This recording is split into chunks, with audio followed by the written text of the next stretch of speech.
Assalamu alaikum students. Once again we are here with Bertrand Russell's essay Philosophy for Laymen. So we'll start with our essay Philosophy for Laymen. First of all we should know that this essay is the continuation of the essay Philosophy in Politics जो अभी हमने इससे पहले पढ़ा था philosophy in politics. तो ये समझ लीजिए कि ये जो ऐसे है ये उसी की कंटिन्यूएशन है। इन्हीं के जो आइडियाज़ डेवलप किए थे रसल ने फ़िलासफ़ी इन पॉलिटिक्स में, उन्हीं आइडियाज़ को फर्दर डेवलप कर रहा है in this essay. First of all, Russell points out two problems faced by mankind since the beginning of civilization कि जब से civilization start हुई है तब से इंसान को कौन से दो प्रॉब्लम्स को फेस करना पड़ रहा है। अकॉर्डिंग टू रसल वो दो प्रॉब्लम्स वो यूँ बताता है। Number one is mastering the forces of nature through knowledge and skill के आदमी जो है वो नॉलेज हासिल करता है, कोई ना कोई स्किल जो है वो हासिल करता है और इन दोनों चीज़ों के थ्रू यानी ये नॉलेज और स्किल के थ्रू वो फोर्सेस ऑफ नेचर को कंट्रोल करता है, उनके ऊपर अपना कंट्रोल हासिल कर लेता है, उनको मास्टर कर लेता है। And number two is utilisation of this mastery in the best possible way. यानी पहला स्टेप है टू गेट द कंट्रोल और to get mastery of the forces of nature, और सेकंड जो है प्रॉब्लम वो है कि how to utilise this mastery of the forces of nature in the best possible way. अब नेक्स्ट वो ये हमें बताता है that many questions come under the head of second main problem कि मेन प्रॉब्लम है utilisation of this mastery in the best possible way. अभी ये हम सब जानते हैं कि कोई भी चीज़ को हासिल करना जो है वो उतना मुश्किल नहीं है जितना कि उस स्टेटस को या उस चीज़ को मेंटेन करना है। तो अभी जो सेकंड जो हमारा क्वेश्चन है, जो प्रॉब्लम है यूटिलाइजेशन ऑफ मास्टरी का, उसमें बहुत सारे क्वेश्चंस आ जाते हैं और वो क्वेश्चंस क्या हैं? They are the difference between democracy and dictatorship, capitalism and socialism, international government and anarchy. यानी कि ये उसने कुछ फिनोमेना जो हैं वो हमें बताए हैं कि ये फिनोमेना जो हैं वो इस जो सेकंड वाला प्रॉब्लम है यूटिलाइजेशन ऑफ द मास्टरी, उसके अंडर इनको डिस्कस किया जा सकता है या उसके अंडर ये चीज़ें जो हैं वो ऑब्ज़र्व की जा सकती हैं। Next he can say, next he says that only our study of human life in past as well as present may help us finding answer to these questions कि अगर हमारे सामने एक प्रॉब्लम है यूटिलाइजेशन ऑफ मास्टरी का, उसके under हमने कुछ क्वेश्चंस हमने देखे कि हमारे सामने आकर खड़े हो गए हैं कि डेमोक्रेसी या डिक्टेटरशिप, कैपिटलिज्म या सोशलिज्म, इंटरनेशनल गवर्नमेंट या एनार्की, कौन सी चीज़ को आप जो है वो फैसिलिटेट करेंगे, सपोर्ट करेंगे। तो उसमें उसने कहा कि हमने जब इन क्वेश्चंस को देखना है तो उसके लिए हमें स्टडी करना पड़ता है, ऑब्ज़र्व करना पड़ता है ह्यूमन लाइफ को कि पास्ट में क्या क्या किया लोगों ने, ह्यूमन बींग्स ने कौन कौन से एक्सपेरिमेंट्स किए या कौन कौन से उन्होंने एक्टिविटीज़ में अपने आप को इन्वॉल्व किया और उन्होंने इनमें से किस को फेवर किया और किसके अगेंस्ट उन्होंने काम किया, तो फिर उसका क्या रिज़ल्ट हुआ। और प्रेजेंट में आज हमारे सामने जो लोग हैं या जो रूलर्स हैं, लीडर्स हैं, वो किसको प्रमोट करते हैं, किसको फैसिलिटेट करते हैं, किसको सपोर्ट करते हैं। तो वो चीज़ जो है वो हमें बताती है कि हम जब उनके वो जो एक्सपीरियंसेस उन्होंने किए हैं उनको हम देखते हैं, जो एक्टिविटीज़ इनमें इन्वॉल्व रहे हैं वो हम देखते हैं और उसके बाद उनके कॉन्सिक्वेंसेस को हम देखते हैं। तो ये सारी की सारी स्टडी जो ऑब्जर्वेशंस हैं वो हमें हेल्प करती हैं to find out the answers to these questions. Next he says that this study जो हमने बात की थी कि हमने पास्ट की और प्रेजेंट की स्टडी करनी है, it shows that human beings exploit whenever get mastery even to the extent of taking lives of other human beings। वो हमें बताता है कि ह्यूमन बींग्स को जब भी मास्टरी मिली है उन्होंने कोई मौका जाने नहीं दिया कि वो उसको एक्सप्लॉइट करें उस अपॉर्चुनिटी को, और अपने जो फेलो बीइंग्स हैं, अपने जो ह्यूमन बीइंग्स हैं, उनके भाई हैं, कोई मतलब उसकी सोसाइटी में जो दूसरे इंसान रह रहे हैं, वो उनकी ज़िंदगियां तक ले लें, यानी इतनी एक्सटेंट तक भी चले गए हैं, यानी उससे भी। और वो हमें हमारे सामने बड़ा क्लियर है कि लोगों ने एम्पायर्स के लिए, स्टेट्स के लिए, जो हमारी प्रॉपर्टीज़ हैं उनके लिए एक दूसरे को मार दिया है। तो ये सब चीज़ें जो हैं वो रसल ने हमें कहा कि हमारी हिस्ट्री हमें बताती है जब हम उसको ऑब्ज़र्व करते हैं। उसकी एग्ज़ाम्पल जो वो हमारे सामने है कि रिवर नाइल जो है, in which young unmarried girls were thrown in order to keep it flowing. तो ये भी एक एक्सप्लॉयटेशन की एक एग्ज़ाम्पल है कि जब जो गर्ल्स थी वो इतना ज़्यादा उनके पास राइट्स नहीं थे अपने आप के बोलने के लिए, तो उसमें एक ये भी किया जाता था कि ये कुछ ऐसे सुपरस्टिशन से, और जो बाकी ह्यूमन बींग्स थे उनको चूँकि कंट्रोल हासिल था, तो वो जो एक मैन ओरिएंटेड सोसाइटी थी, उनमें ये लगता था कि अगर एक लड़की को उठा कर दरियाए नील में फेंक दिया जाएगा तो ये जो नील है, दरियाए नील जो है, ये फ़्लो करता रहेगा, कभी सूखेगा नहीं। तो ये चीज़ें चलती चली आ रही थी। इसी तरह से एग्रीकल्चर की फ़ील्ड में रसल हमें एग्ज़ाम्पल देता है कि जी एग्रीकल्चर के फ़ील्ड में भी, उसमें भी कि हमारी फसलें ज़्यादा फ्लरिश करें तो उसके लिए वो किसी को भी पकड़ कर वो सेक्रीफाइस कर देते थे, उसका खून बहा देते थे उन खेतों में, उन फसलों में। So there are lot of examples in history जो कि रसल हमें बताता है कि जिससे हमें पता चलता है कि किस तरह से ह्यूमन बींग्स ने एक्सप्लॉइट किया their fellow human beings. Next he says that a common man can stop this repetition of cruelties. अब हमें अगर हम देखें तो हमें पता चलता है कि वो फ़िलासफ़ी एंड पॉलिटिक्स की बात जो उसने की थी शुरू में, वहाँ से वो हमें लेकर आया और हम इस ऐसे पर जब पहुँचते हैं तो इसका स्टार्ट वो इसी से करता है कि वो बिकॉज़ उसको पता है कि वो हमें फ़िलासफ़ी के बारे में बहुत अच्छी डिटेल्स हम बता चुका है। तो वो हमें 2 प्रॉब्लम्स के बारे में बताता है कि जो मैनकाइंड को फेस करना पड़ रहे हैं। उन प्रॉब्लम से रिलेटेड वो कुछ जो फिनोमिना हैं उनको डिस्कस करता है। फिर उन फिनोमिना की बेसिस पर जो कुछ एक्सपीरियंसेस किए हैं ह्यूमन बींग्स ने पास्ट में, या उनके जो कॉन्सिक्वेंसेस थे उनको हमने जो ऑब्ज़र्व किया है, उन्होंने हमें क्या बताया है। तो उसमें हमें ये जो चीज़ नज़र आती है, रसल हमें कहता है कि जी हमें तो सिर्फ वहाँ पर जुल्म नज़र आता है, क्रूअल्टी नज़र आती है। तो उसने कहा कि जी common man can stop this repetition of cruelties, कि अगर एक आम आदमी जो है वो इस जुल्म को रिपीट होने से रोक सकता है। किस तरह से? If he gets knowledge of philosophy, get to know how to live for human welfare. जब वो फ़िलासफ़ी का नॉलेज हासिल कर लेता है, यानी जब वो सोचने लग जाता है, जब वो बहुत ज़्यादा थिंकिंग करता है, स्पेकुलेशंस करता है, तो वो ज़्यादा पीसफुल होने लग जाता है, क्योंकि उस वक्त उसको ये पता चल जाता है, उसको ये रियलाइज़ हो जाता है कि वो इंसान अपने लिए कैसे ज़िंदा रह सकता है और दूसरे लोगों की वेलफेयर के लिए वो ज़िंदगी को या लाइफ को या इस वर्ल्ड को, इस यूनिवर्स को कैसे बना सकता है। A huge difference between academic education and education of cultural value. अब यहाँ पर वो फ़िलासफ़ी की बात उसने की कि अगर उसको फ़िलासफ़ी आ जाती है, उसका नॉलेज हासिल कर लेता है। अब जो फ़िलासफ़ी का नॉलेज है उसने बताया कि इसमें 2 चीज़ें आ जाती हैं। एक फ़िलासफ़ी का नॉलेज है, आपकी एकेडमिक एजुकेशन इन्वॉल्व है उसमें, और दूसरा जो नॉलेज है उसमें एजुकेशन ऑफ कल्चरल वैल्यू है।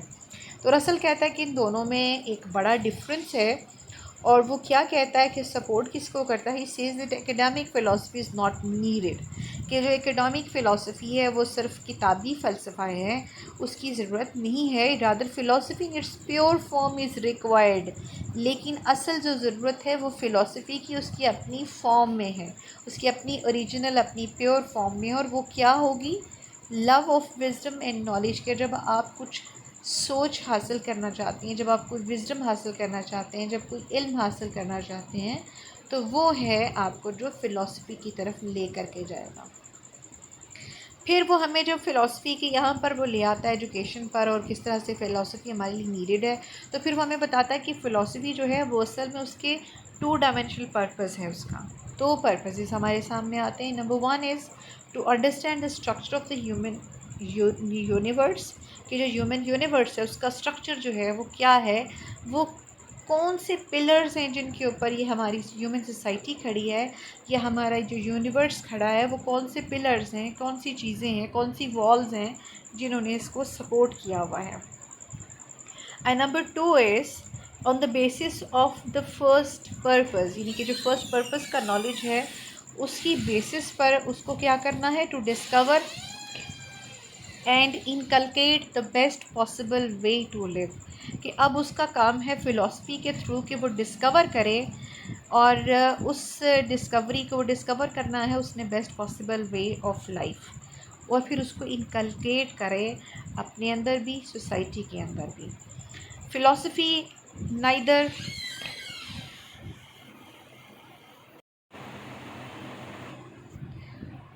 then after he has discovered and inculcated the best possible way to live, तो वो हमें ये बताता है कि philosophy is neither completely practical NOR completely theoretical. हम ये नहीं कह सकते कि फ़िलॉसफी जो है वो हमेशा प्रैक्टिकल ही होगी, या फिर वो सिर्फ किताबों में लिखी हुई थ्योरेटिकल फॉर्म्स में होगी, बल्कि उसने कहा कि rather it may be a theory which provides a basis for practical ethics. कि रसल का ख्याल है कि फ़िलॉसफी क्या चीज़ है, फ़िलॉसफी एक थ्योरी है जिसकी बेसिस पे हम पूरा अपना एक प्रैक्टिकल एथिक्स जो है वो अपना डॉक्यूमेंट जो है वो उसके ऊपर बना सकते हैं। Next he says that philosophy provides basis on which the scientists may work। अब वो जो प्रैक्टिकल एथिक्स हैं वो हम आगे जाके उसको रिलीजन के हिसाब से भी डिस्कस करेंगे, जैसा कि उसने पीछे बेसिस तो उसने हमारी बना दी है, जो हमारा पहला वाला ऐसे था फ़िलॉसफी इन पॉलिटिक्स। तो अभी वो हमें ये बता रहा है कि प्रैक्टिकल एथिक्स पूरे का पूरा, प्रैक्टिकल और एथिक्स के बीच में दो चीज़ें हैं। प्रैक्टिकल जो है वो हम समझ सकते हैं कि वो साइंस से रिलेटेड, और एथिक्स जो है that is related to religion. तो फ़िलॉसफी हमें ऐसी बेसिस प्रोवाइड करती है जिसके ऊपर साइंटिस्ट जो हैं वो भी अपना काम जो है वो कर सकते हैं, और उसके लिए वो उसको सपोर्ट करता है। हमने पहले भी बात की कि वो अपने आइडियाज़ को सपोर्ट करता है, पूरा एडवोकेट करता है, और उसने कहा कि there are many philosophers in the history who initiated by the many philosophies initiated by the philosophers, के बहुत सारे फ़िलासफ़र्स ने ऐसी फ़िलासफ़ीज़ को उनकी बुनियाद रखी, उनको इनिशिएट किया बहुत long time ago, but later on hit by the scientist. और वो फ़िलासफ़ीज़ वैसे की वैसे पड़ी रहीं, यहाँ तक कि साइंटिस्ट आए, उन्होंने उन फ़िलासफ़ीज़ को देखा, और उसको देखने के बाद जब वो स्ट्राइक किए और उसके ऊपर उन्होंने एक्सपेरिमेंट्स किए, उसके ऊपर थ्योरीज़ लाए, उसको सपोर्ट किया अपने एविडेंसेस के साथ, तो वो फिर वो जो चीज़ एक नई बन गई, वो एक साइंटिफिक थ्योरी बन गई, यानी एक फ़िलासफ़ी से वो एक साइंटिफिक थ्योरी की तरफ आ गई।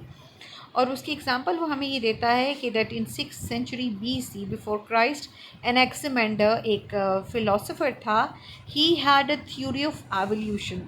उसने इनिशिएट की थी एवोल्यूशन की थ्योरी, और वो एवोल्यूशन की थ्योरी क्या थी, डार्विन की तरह नहीं, उसने फ़र्क किया। डार्विन जो है वो एक फ़िलासफ़र नहीं था, एक साइंटिस्ट था, जबकि एनेक्सिमेंडर जो है ये एक फ़िलासफ़र है, और वो ये कह रहा है that man evolve from fishes, कि आदमी जो है वो फिशेस से इवॉल्व होकर इस स्टेज तक पहुँचे हैं। ये उसका एक सिर्फ एक सिंपल एक आइडिया था, एक स्पेकुलेशन था, एक थ्योरी थी, एक फ़िलासफ़ी थी जो उसने दी थी, जिसके साथ कोई एविडेंस नहीं था।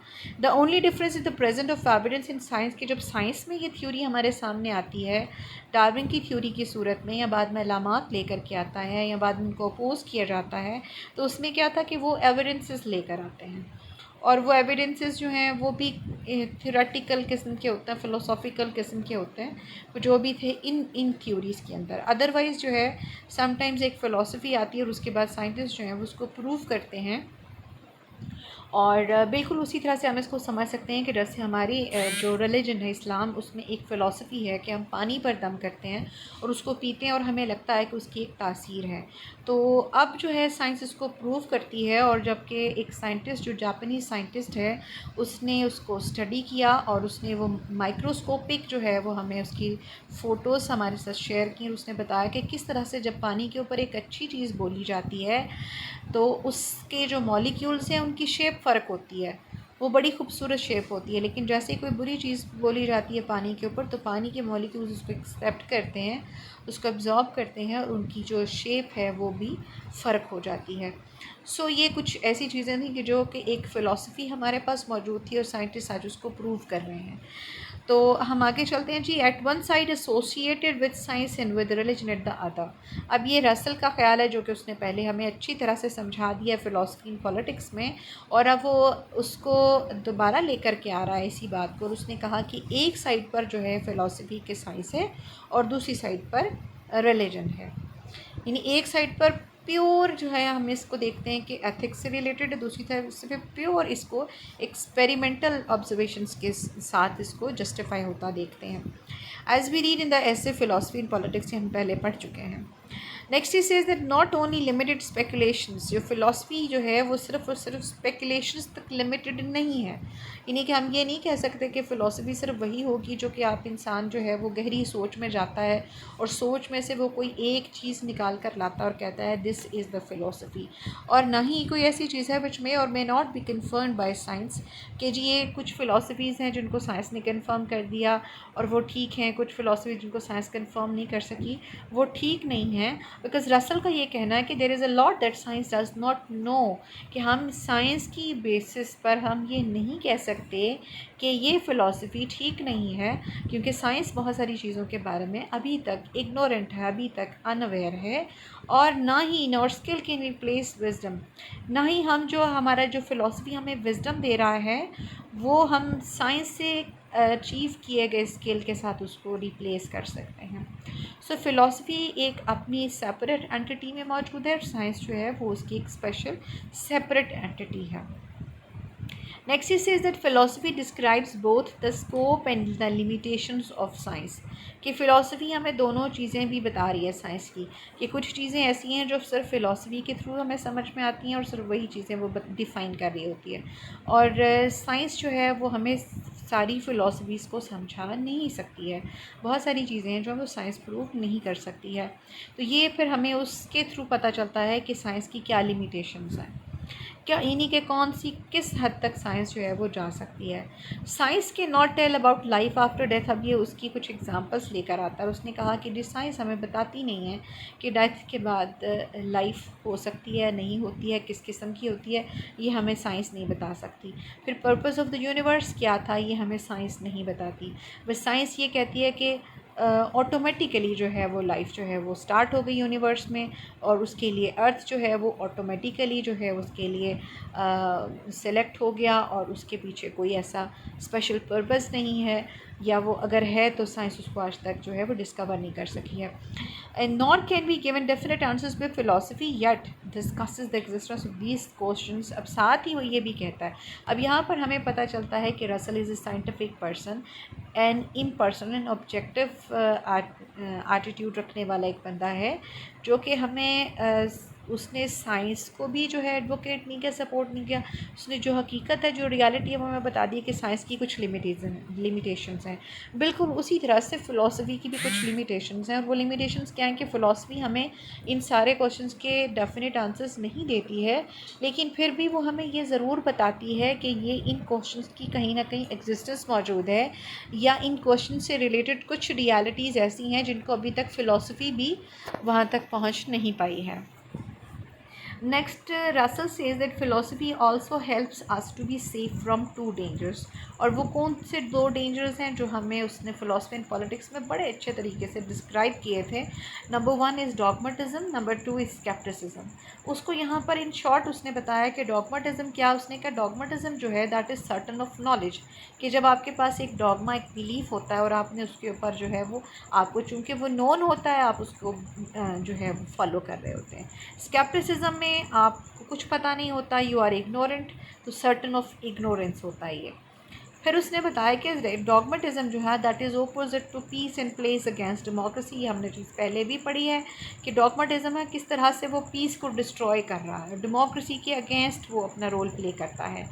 तो साथ ही वो ये कहता है but remedy does not lie in scepticism, कि हम ये नहीं कह सकते कि हम डॉगमाटिज्म से निकल कर स्केप्टिसिज्म में जाकर अपने आप को शेल्टर ले लें, तो that is not the remedy. He says that philosophy is says all knowledge is certainly uncertain.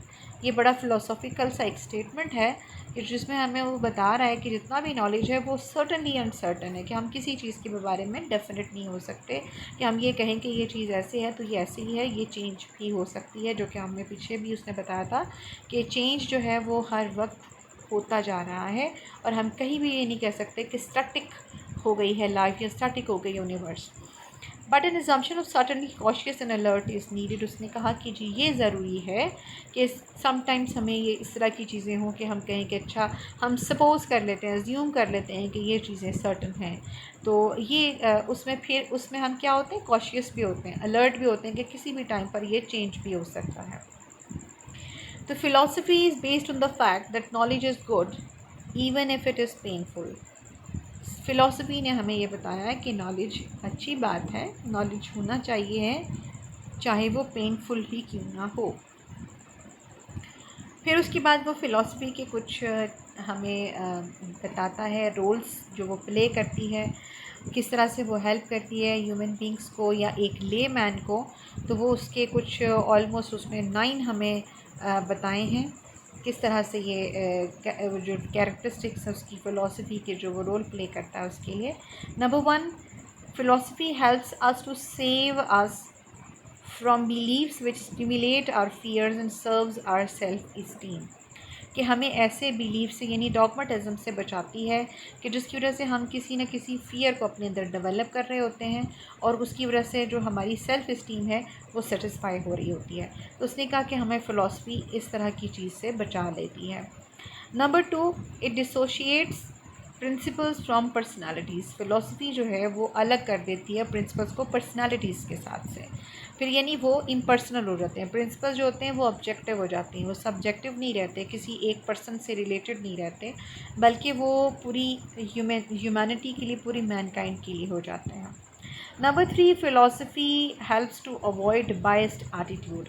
कि जब आप फ़िलासफ़ी पर बिलीव करते हैं, फ़िलासफ़ी की तरफ जाते हैं, तो ये आपको सिखाती है कि आप बायस्ड नहीं रह सकते, आप इम्पर्सनल हो जाते हैं, ऑब्जेक्टिव हो जाते हैं. In other words you become unbiased. Number 4, it defines the relationship between logical and emotional generality. ये हमें डिफ़ाइन करती है बहुत अच्छे से कि लॉजिकल और इमोशनल जनरलिटी क्या, और उनके दोनों के दरमियान कौन सा स्टेटस है जिसको हमें फॉलो करना है. Next, it helps us to develop students into useful citizen in human beings. ये हेल्प करती है कि स्टूडेंट्स जो कि फ़िलासफ़ी सीख रहे होते हैं वो किस तरह से यूज़फुल सिटीजन्स और यूज़फुल ह्यूमन बींग्स बन सकते हैं, जो कि दूसरे लोगों के लिए भी आसानियाँ पैदा करते हैं.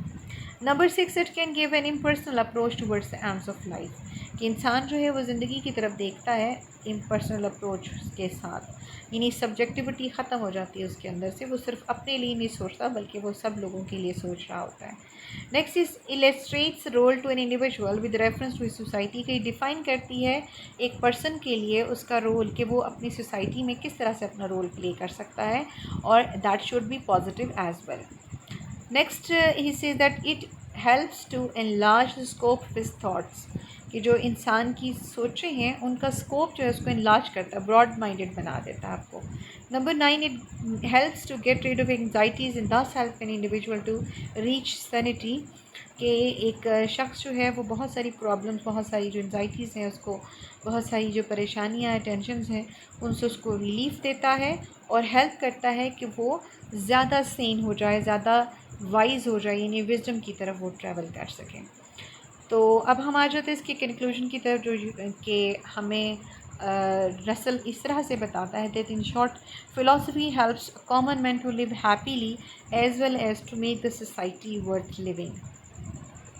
ये इसको कॉन्टिन्यूएशन हमने इसलिए भी कहा था कि जो हम फ़िलासफ़ी एंड पॉलिटिक्स में पढ़ते हैं तो उससे हमारे जहन में कहीं ना कहीं ख्याल पैदा होता है कि शायद ये जो फ़िलासफ़ीज़ हैं ये बड़े लोग बनाते हैं और उसको लीडर्स या गवर्नमेंट्स के लेवल पर ही फॉलो किया जाना होता है, बल्कि वो हमें बता रहा है कि अगर हम एक आइडियल ह्यूमन सोसाइटी बनाना चाहते हैं, डेवलप करना चाहते हैं, तो उसके लिए ज़रूरी है कि जो फ़िलासफ़ीज़ बनाई जा रही हैं उनको एक कॉमन मैन एक्सेप्ट करे और कॉमन मैन के लेवल पर आएँ, और कॉमन मैन जब उनको अडॉप्ट करेगा, उनको सीखेगा, तो वो जो है वो ख़ुद भी खुश रह सकता है और सोसाइटी को भी वर्थ लिविंग बना सकता है। It also changes one's attitude from personal to impersonal, कि वो पर्सनल नहीं रहता, इम्पर्सनल हो जाता है, अनबायस्ड हो जाता है, ऑब्जेक्टिव हो जाता है in his approach towards life. तो this is all about your essay, Philosophy for Laymen. Thank you and Allah Hafiz.